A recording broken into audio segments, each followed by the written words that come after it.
What's up? We get descended today on day 57. And today we're going to talk about resilience, teaching our kids to push through challenges and not quit. Leadership is one of my favorite things to learn about. And in my opinion, one of the most important aspects of leadership is resilience. That's the trait that determines whether someone keeps sending it or taps out. Hold on.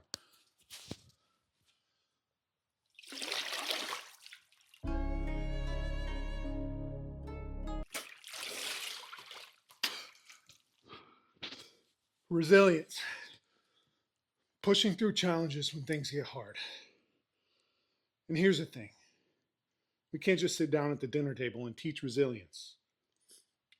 You have to let them struggle through things to actually learn it. And as a parent, it's hard. See, I joined the Marine Corps when I was 18. I went through boot camp, a year-long deployment, different duty stations, and recruiting duty. Arguably one of the hardest jobs out there. At that time, though, if you had asked me if I thought that I was mentally strong and able to handle anything, I would have said unequivocally yes. Then my oldest son was born.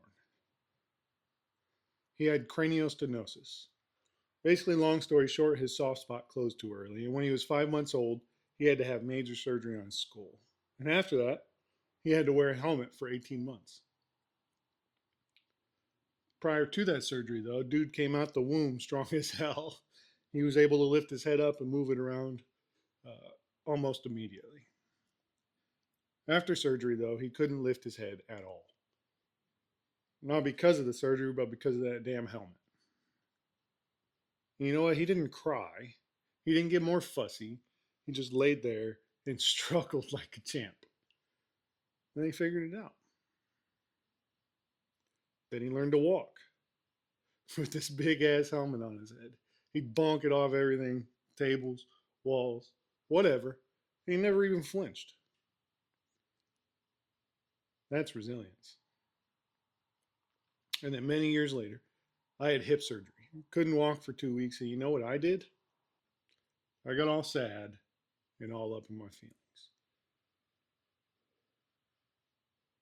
Meanwhile, my 5-month-old had to figure it out on his own.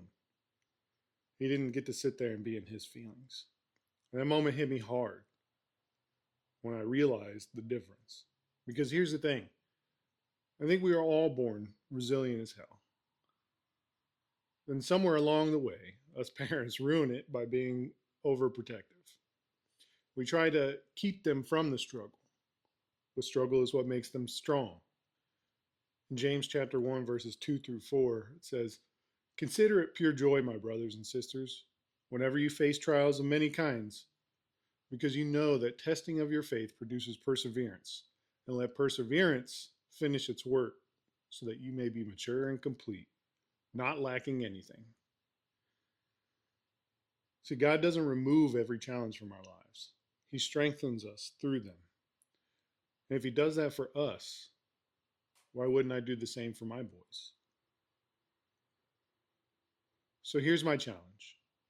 Put yourself or your kids in a position where they have to struggle to overcome something. It doesn't have to be huge. It could be something simple. Letting them figure something out on their own instead of stepping in to help. Because if we don't give them small battles to fight now, how will they be ready for the big ones later? Drop a comment. What's the biggest challenge you or your kids have had to overcome? Either way, day 57 down. Remember, be kind, be great, dial it in, and most importantly, keep on sending it. Fun fact. Did you know that baby giraffes fall 6 feet to the ground when they're born? No gentle landing, just straight up smacked into life. And within the hour, they're up and walking. Moral of the story. Sometimes life throws you down hard. Get up, shake it off, and send it. All right. I got to go to work now, so it's clench butt cheeks time.